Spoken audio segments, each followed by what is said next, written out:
오늘부터 우리는 30주간 거의 한 해가 다 마무리되겠죠. 최고의 인생, 하나님과 동행하는 삶이라는 주제로 영적 순례를 시작하고자 합니다. 이 말씀들은 시리즈입니다. 그러나 한 주의 주제는 그 자체로도 의미 있고 적용해야 할 말씀들로 나누게 됩니다. 30주 우리 성도들이 너무 충격받지 않을까. 그런데 제가 그 타이틀을 포기하고 싶지가 않은 거예요. 정말 최고의 삶, 하나님과 만나고 연합하고 동행하는 바로 그 최고의 삶을 우리 성도들이 꼭 살아가기를 주의 이름으로 축복합니다. 이 30주 내용은 40일 말씀 양육이라는 세미나가 있어요. 한 교회에서 40일 동안 쉬지 않고 계속해서 세미나를 하면서 또 추천한 분들을 위해서 뒤에서 40일 동안 기도하는 귀한 세미나가 있는데 그 세미나의 또 책의 내용 중에서 가장 핵심되는 내용들을 참고하여서 이 말씀들을 준비하고 또 한다는 것을 미리 말씀을 드립니다. 한 번뿐인 인생, 여러분 최고이신 예수님이 나와 함께 하신다면 적어도 다른 사람은 나를 어떻게 볼지라도 하나님과 나는 하나님 앞에서 최고의 인생을 살았습니다. 살고 있습니다. 그 고백을 하는 것은 이치에 맞는 삶이 되는 줄로 믿습니다. 최고이시잖아요. 예수님이 어떤 것과도 비교 불가, 대체 불가. 예수 그리스도 외에는 우리가 구원 얻은 백성이 없고 그와 같은 구원을 얻은 너희는 행복한 사람이다. 하나님이 우리에게 정체성을 말씀해 주신 거예요. 그러므로 여러분, 우리가 어떻게 그런 최고의 인생을 살 수 있을까? 당연히 질문이 필요하겠죠. 최고의 인생이 뭐냐? 그것부터 우리가 정리가 필요할 거예요. 얼마나 많이 가지느냐? 얼마나 많은 능력을 발휘하느냐? 얼마나 많은 사람들의 인정을 받고 삶의 만족과 쾌락을 즐기느냐에 이 최고의 인생이 달려있는 것이 아닙니다. 만약에 그것이 최고의 인생이고 가장 행복한 인생이고 그것이 사랑받는다는 증거다라고 생각한다면 여러분 죄송하게도 이 아침 번지수를 잘못 찾아오셨습니다. 성경이 우리에게 가르쳐주는 최고의 삶은 다름 아닌 하나님의 뜻이 이루어지는 삶입니다. 하나님이 기뻐하시고 하나님이 영광 받으시는 삶이 바로 최고의 삶인 것입니다. 왜냐하면 그 삶이야말로 세상이 줄 수 없는 진정한 평안을 누리게 하고 부족함이 없는 만족을 누리게 할 뿐만 아니라 언제나 어떤 상황에서도 기뻐할 수 있는 진정한 행복의 삶이 우리가 꿈꾸고 우리가 붙들어야 되고 우리가 살아가야 될 최고의 삶이 되는 줄로 믿습니다. 그러면 그 삶은 어떻게 가능할 수 있는가? 누구나 다 그런 최고의 삶을 한 번쯤 꿈꾸지 않습니까? 어떻게 그렇게 살아갈 수 있을까? 성경은 우리에게 그렇게 살아가는 건 참 어려워 이렇게 이야기하는 것이 아니라 명확하게 이야기합니다. 한번 따라할까요? 하나님과 만나야 합니다. 하나님과 만나야 합니다. 두 번째는 하나님과 연합되어야 합니다. 하나님과 연합되어야 합니다. 연합이라는 건 하나 된다는 거예요.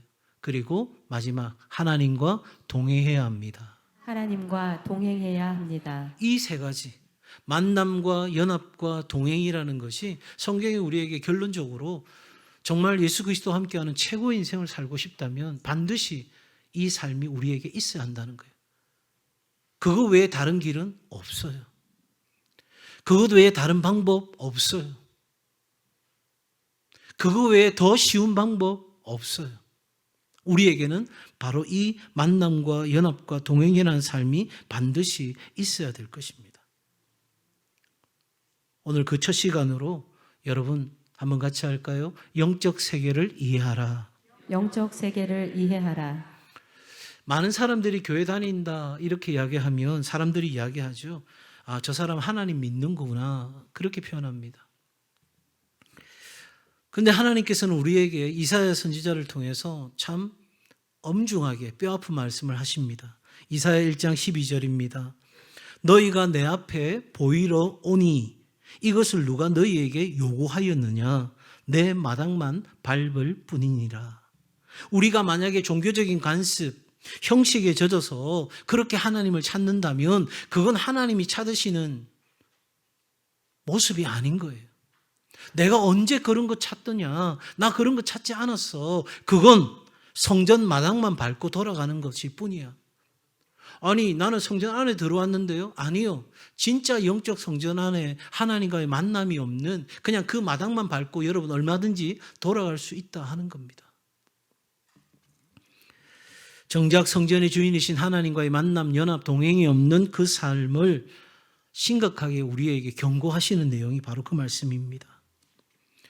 여러분, 하나님이 살아계신다. 그 지식은 있는데, 하나님은 계신 것 같아.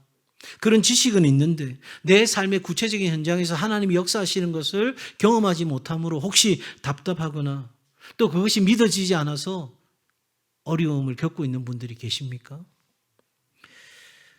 종교개혁자였던 잔 칼뱅은 이렇게 이야기합니다. 그에 있어서 기독교 강요에서 하나님을 아는 지식과 나 자신을 아는 지식은 연결되어 있다, 이렇게 표현합니다.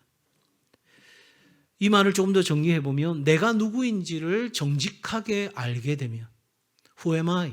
내가 누구인지를 정확하게 알게 되면 우리는 하나님을 갈망할 수밖에 없다. 내가 어떤 사람인지를 제대로 알면 나는 하나님 없이는 안 되는 삶이라는 걸 알 수밖에 없는 거예요. 또 다르게 표현하면 하나님을 진정으로 우리가 만날 때 내가 누구인지, 내 인생의 가치가 어떠한지를 깨닫게 되는 거예요. 그러니까 내 인생은 이렇게 하나님과의 만남에 우리의 삶에 그 모든 것에 첫 시작이 달려 있는 거예요. 오늘 말씀을 통해서 우리 존재의 신비인 영적 세계를 이해하고 하나님과의 뜨거운 만남과 연합 그리고 동행하는 삶을 통해 예수 그리스도와 함께하는 최고의 삶을 여러분 살아갈 수 있길 바랍니다. 그러기 위해서 먼저 인간 존재의 신비에 대해서 우리가 생각해 보고자 합니다. 우리는 흔히 사람을 보이는 몸과 보이지 않는 마음 정도로 이해합니다. 여러분 한번 생각해 보십시오. 사람은 무엇으로 구성되어 있나? 우리가 보통 사람에 대해서 뭐라고 이야기하는가? 그런데 성경은 오늘 말씀 더 깊고 더 풍성하게 인간을 정의하고 있습니다. 오늘 함께 읽었던 데살로니가전서 5장 23절 말씀은 또 너희의 온 영과 혼과 몸이 우리 주 예수 그리스도께서 강림하실 때에 흠없게 보존되기를 원하노라. 하나님은 인간을 영과 혼과 몸을 가진 전인적 존재로 창조하셨어요. 그러니까 뭐 인간을 2분론, 3분론 신학적으로 여러 가지 이야기들이 있을 수 있겠는데 가장 중요한 신앙적 고백은 인간은 나뉘어질 수 없는 전인적 존재다. 그 말인즉슨 내 몸도 귀중하지만 내 영도 중요한, 다 연결되어져 있는, 분리될 수 없는 그런 한 존재다. 그런데 사도 바울은 데살로니가 교회에 보낸 편지에서 그 영과 혼과 몸의 그 특징을 보다 더 우리에게 잘 설명하려고 하다 보니 이런 표현들을 쓰고 있는 것입니다. 이걸 조금 더 우리가 구약의 말씀으로 한번 가져가서 이야기해 보겠습니다. 하나님은 인간을 창조하셨을 때에 다른 생물과 다른 모습으로 창조하신 것을 알 수 있습니다. 흙으로 사람을 지으시고 그 코에 생기를 불어넣으시니 사람이 생명이 된지라. 성경은 우리에게 기록하고 있죠. 여러분, 여기서 생명이라는 단어, 창세기 2장 7절에 여러분의 관주를 보게 되면 히브리어로 생물이라고 적혀져 있습니다. 다시 말하면 히브리 단어로는 다른 동식물과 별반 다르지 않는 네페시 하야라고 하는 그 단어, 다시 말하면 생물이지만 흙으로 몸을 만드시고 생물을 만드신 후에 하나님께서 인간에게만 루ach, 생기를 불어 넣어 주신 것입니다. 그 사건을 통해 인간은 다른 동물에게는 없는 특별한 영적 기능이 우리에게 부여된 것입니다. 조금 어려운 이야기일 수도 있습니다만은 쉽게 한번 말씀을 드려봅니다. 식물은 생물학적인 몸이 있습니다. 보이는 파란색, 그 줄기, 잎 이런 것들이 다 있잖아요. 동물은 몸뿐만 아니라 혼, 지정의 기능을 갖고 있습니다. 어미 퓨마가 자기 희생해서 새끼를 돌보고 원숭이가 학습을 통해서 지능을 발휘하는 것, 이것은 바로 혼의 영역이죠. 그런데 인간만이 영을 가진 존재인 거예요. 혼적인 것은 여러분 학습과 경험을 통해 지능을 발휘하지만 이 영적인 것은 다름 아닌 하나님을 예배하고 하나님과 교통하는 바로 영적인 영혼이라는 것을 성경은 우리에게 분명히 말씀하고 있습니다. 그러니 여러분, 이 말의 의미는 뭐냐? 우리는 눈에 보이는 것, 내 감정, 내 본능, 이런 것에 충실하게 살아갈 인생이 아니라 영으로 하나님과 교제해야 하는 인생이라는 것을 말하는 거예요. 그렇게 하지 아니하고서는 우리의 우리의 인간이라는 이 존재가 온전한 삶을 살아갈 수가 없는 거예요.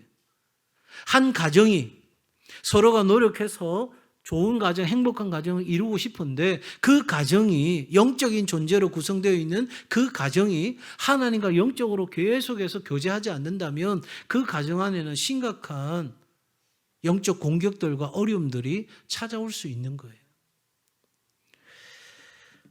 우리가 영적 존재라는 걸 조금 더 한번 살펴보십시다.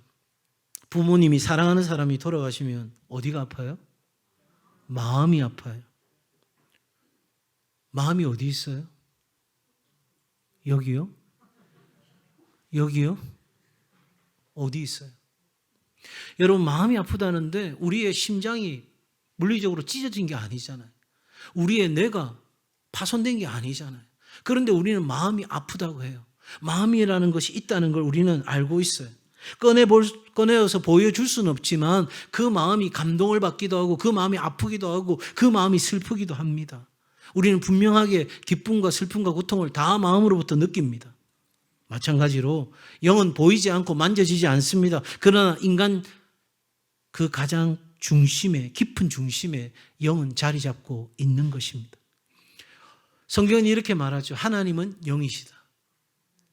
우리가 영적인 존재라는 걸 이해하는 순간 우리가 이 영이신 하나님과 영적인 존재가 교통할 때, 서로 교제할 때, 서로 만나고 연합되고 함께할 때 거기에서 놀라운 역사가 일어나는 거예요. 여러분, 영이신 하나님과 영적 존재인 내가 하나님을 만나는 자리가 어디입니까? 예배의 자리인 거예요. 그 자리가 어느 자리입니까? 기도의 자리입니다. 그 자리가 말씀의 자리입니다. 이렇게 영적인 존재로서의 내가 영이신 하나님과 만나는 그 만남을 통해서 우리는 깨닫게 되는 거예요. 아, 내가 단지 눈에 보이는 것만으로 살아가는 그런 식물이나 동물 같은 인생이 아니라 본능에 충실한 삶을 살아가는 그런 인생이 아니라 내가 영원한 생명을 가질 수 있는 영적 존재이구나. 그 사실을 우리가 깨달을 때 여러분 이걸 가리켜서 존재의 혁명이다 이렇게 표현할 수 있어요. 나는 그냥 눈에 보이는 거 그것 보고 그거 위해서 사는 것이 전부라고 생각했는데 아하, 내가 영적인 존재고 영적인 세계가 있고 영이신 하나님은 그 영적 세계 안에서 영적 존재인 나와 교통하기를 원하시는구나. 이 사실을 깨닫는 순간 우리 삶의 모든 삶의 시작도 과정도 마침도 여러분이 꿈꾸는 인생의 열매도 어디서부터 이루어지느냐? 영이신 하나님과의 깊은 만남으로부터 시작되는 거예요. 내 열심으로 되는 게 아니라 내 노력으로 되는 것이 아니라 내 성실함으로 그 모든 것을 이루어가는 것이 아니라 바로 하나님과의 만남에 있다 하는 것입니다. 우리가 살아가는 세상이 눈에 보이는 것이 전부가 아니다 하는 것은 제가 더 말씀드리지 않아도 아마 많은 분들이 동의할 것입니다.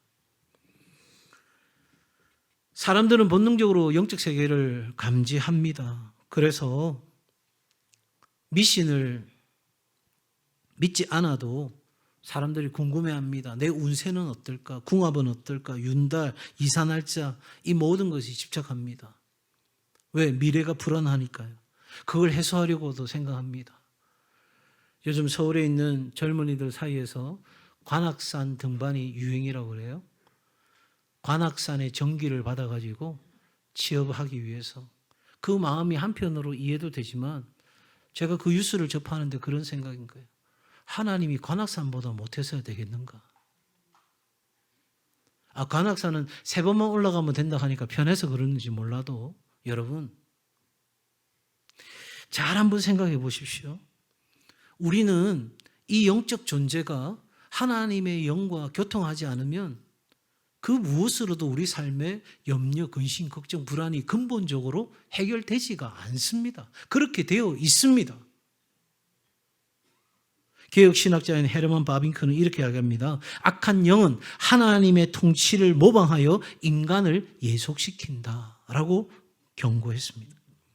그러니까 여러분, 영의 세계가 있다는 것은 하나님은 영이신과 동시에 영적 세계에서 역사하고 있는 어둠의 영들이 있는 거예요. 악한 영이 있는 거예요. 마귀가 있는 겁니다. 사단이 있는 겁니다. 그게 없는 게 아니고 여러분이 인정하든 인정하지 않든 그 영적 세계가 존재하는 것처럼, 마음이 존재하고 영적 세계가 존재하는 것처럼 영이신 하나님이 계실 뿐만 아니라 그 하나님에 반하는 우리로 하여금 하나님의 생명과 풍성함을 누리지 못하게 하는 이 악한 영들과 어둠의 영들과 그 귀신들과 마귀와 그 사단의 영적 세계에서의 공격은 여러분의 생각, 기대하고는 상관없이 우리에게 임하고 있는 것입니다.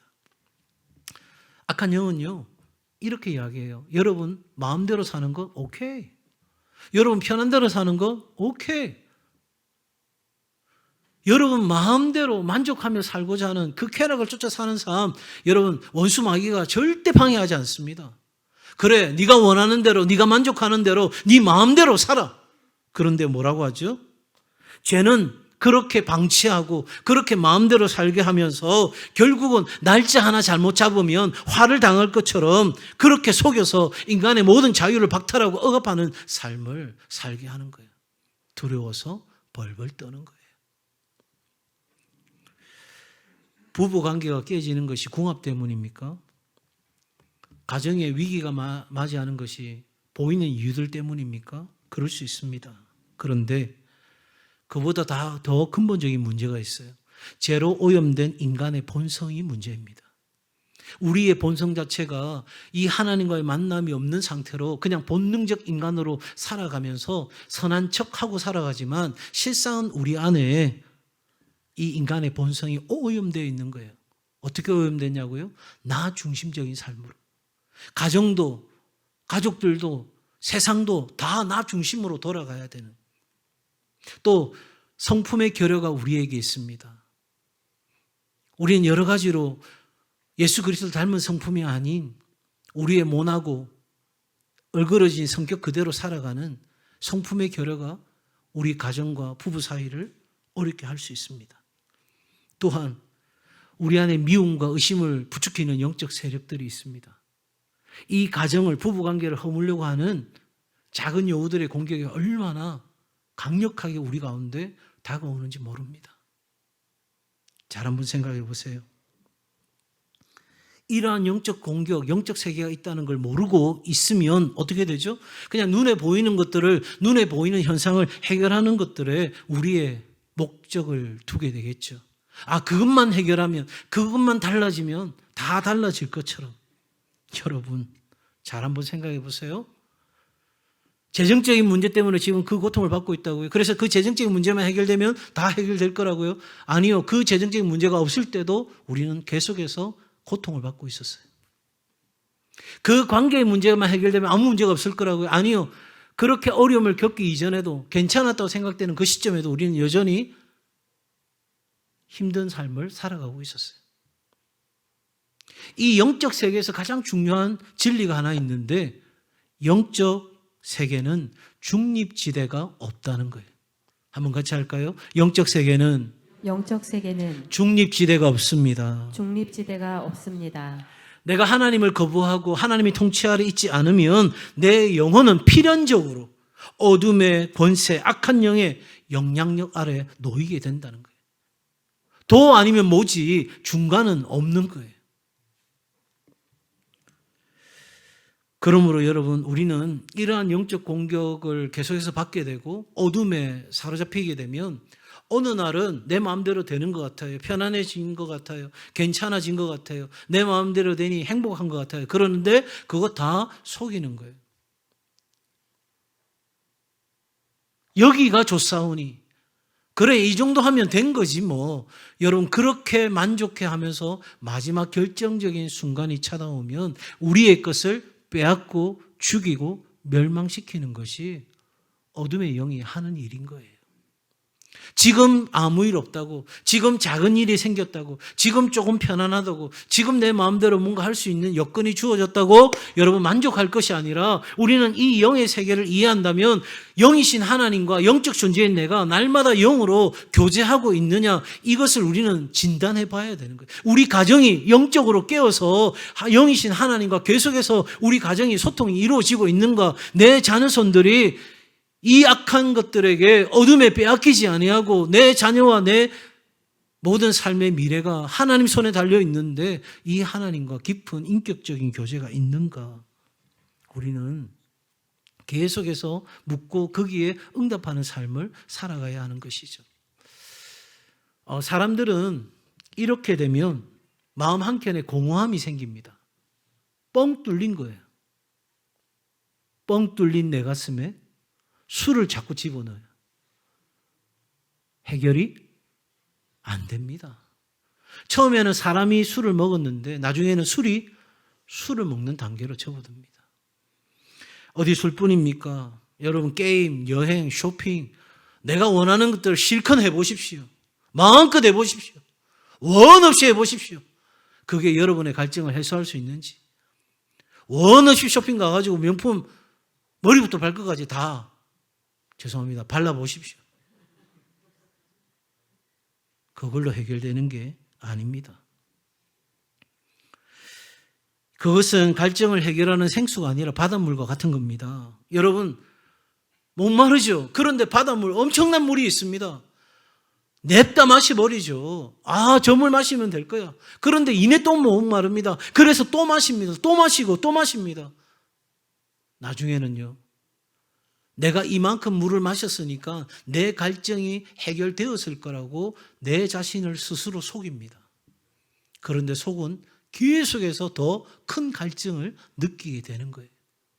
이것이 영적 이치인 것입니다. 여러분, 악한 영은 이 계급적으로 만약에 설명해서 본다면 우리보다 상위의 존재인 거예요. 그러니까 천사급이에요. 천사가 타락한 거잖아요. 그러니까 인간의 의지나 노력이나 교양으로는 절대 이길 수가 없어요. 이 영적 세계가 존재하고 영이신 하나님은 우리에게 계속해서 말씀하고 우리와 교제하기를 원하시는데, 우리가 계속해서 그것을 거부하고 부정하고 그렇게 해서 내가 원하는 것으로 채우려고 하면 이 어둠의 영과 악한 영의 공격을 계속해서 받게 되는데, 그런 상황에서 오늘 이렇게 예배에 참석하고 뭔가 깨달음이 있어서 그래 내가 한번 해보자, 안 됩니다. 그러면서 우리는 지치고, 그러면서 우리는 낙심하고, 그러면서 우리는 또다시 내 인생의 갈증을 해결하기 위해서 바닷물과 같은 것을 계속해서 들이키고 있는 우리 자신을 보게 되는 거예요. 이러한 영적 문제를 해결할 수 있는 길, 그 길은 딱 한 길밖에 없습니다. 하나님을 만나고 하나님과 연합하고 하나님과 동행하는 겁니다.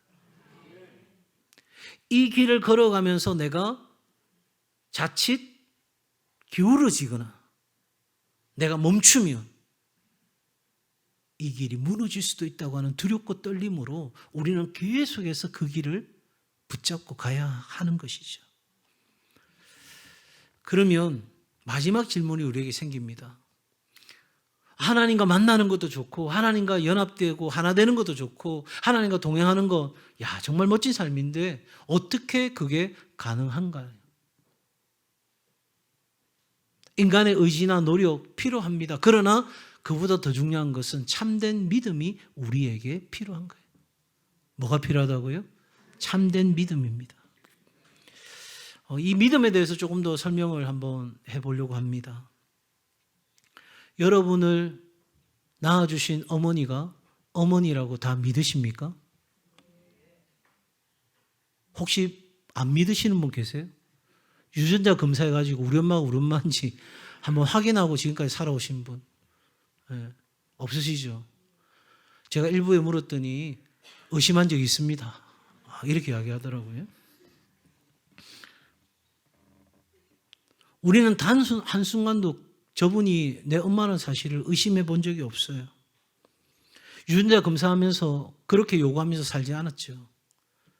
물론 우리 엄마인데 우리 엄마 안 같아요. 남보다 못한 엄마예요. 그런 분도 계실 수 있겠죠. 요즘 뉴스 보면 정말 저들이 부모인가? 부모라는 이름을 가질 자격이 있는가? 정말 잔인한 일들이 우리 사회 곳곳에서 일어나는 거 생각해 보면 오늘 이 이야기가 안 맞을 수도 있어요. 그러나 보통의 우리 사람들은 나를 낳아주신 어머니, 내가 그 어머니를 한 번도 의심하지 않고 엄마라고 부릅니다. 그런데 제가 질문 드립니다. 그 어머니가 여러분을 낳는 걸 보셨어요?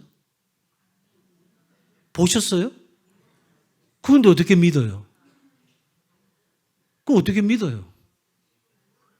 그냥 믿어진 거예요. 그죠? 저희 집 둘째한테 5살 때인가 차 타고 가면서 제가 진지하게 아들, 너의 성은 배씨가 아니고 왕씨다. 왕서방이 우리에게 준 아들이다. 에이, 거짓말 하지 마세요.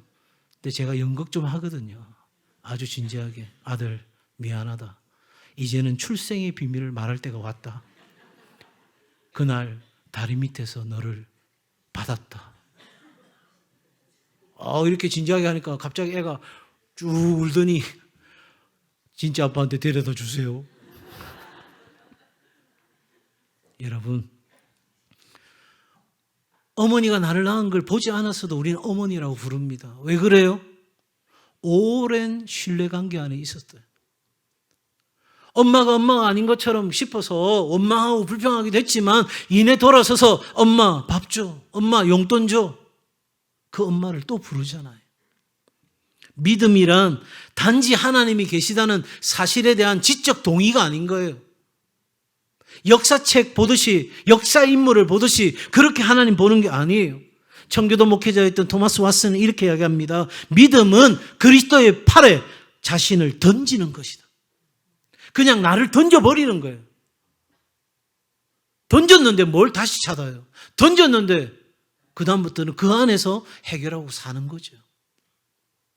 사랑하는 여러분, 때로는 내 삶에 구름이 끼어 하나님이 보이지 않을 때가 있습니다. 의심이 찾아올 때도 있습니다. 그럼에도 불구하고 끝까지 하나님을 부르며 그분께 내 인생을 맡기는 것, 그분과 함께 동행하는 것, 그것이 바로 믿음입니다. 그 믿음으로 하나님과 이 영적 세계를 이해하고 영이신 하나님과 영적 존재인 내가 날마다 교제를 나누면서 그 하나님과 함께 걸어갈 때 그것이 바로 진정한 믿음이고 그 참된 믿음이 우리로 하여금 하나님과 만남과 연합과 동행의 삶을 이루어 줄 뿐만 아니라 이 영적 세계 안에서 풍성함을 누리는 우리는 이 땅 가운데서도 하나님 주시는 평안과 기쁨과 만족을 누리는 어떤 상황 속에서도 기죽지 않고 당당하고 어깨 펴고 살아갈 수 있는 넉넉함이, 그래서 세상을 넉넉하게 이기는 삶이 우리 가운데 주어지게 되는 줄로 믿습니다. 그러니 여러분, 바로 오늘 지금 이 시간 영적 세계를 이해하고 영이신 하나님을 만나야 합니다. 하나님은 그 자리로 여러분을 지금 초대하고 계십니다.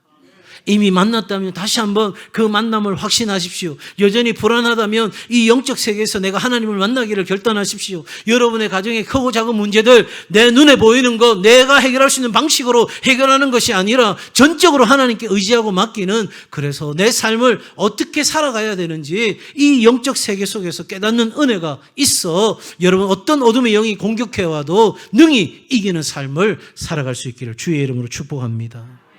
아무리 노력해도 채워지지 않는 허무함과 비참함의 구멍이 여러분 안에 있다면 그것은 바로 여러분의 영이 창조자를 만나고자 하는 SOS 구호 신호라는 걸 기억하시고, 그러면 그럴수록, 갈증이 느껴지면 느껴질수록 눈에 보이는 바닷물을 먹는 것이 아니라 나의 생수 되신 그 하나님의 말씀을 의지하고 그 말씀이 내 안에 들어오기까지 말씀 앞에 서고 또 말씀 앞에 귀를 기울이고 말씀을 내 마음에 담아내는 일을 여러분 할 수 있기를 주의 이름으로 축복합니다. 세상이 줄 수 없는 기쁨, 상황을 뛰어넘는 평안, 죽음 앞에서도 당당한 이 소망, 바로 그 최고의 인생. 그건 이 영적 세계를 이해하고 영이신 하나님과의 만남에 있다는 것을 잊지 않고 이번 한 주간 어떤 모양으로든 어떤 자리에서든 영이신 하나님과 깊은 교제를 나누는 은혜가 있기를 주의 이름으로 축복합니다.